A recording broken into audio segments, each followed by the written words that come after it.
Mijn naam is Anneke Verhelst, gids voor gidsenteam Zeeuws-Vlaanderen. Iedere week vertel ik u in het kort iets over de bijnamen van de inwoners in de kernen van West Zeeuws-Vlaanderen. Biervliet is bekend vanwege Willem Beukelszoon.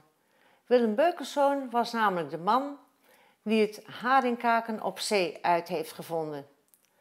En omdat die man ook in Biervliet heeft gewoond, worden de mensen in Biervliet ook wel haringen genoemd.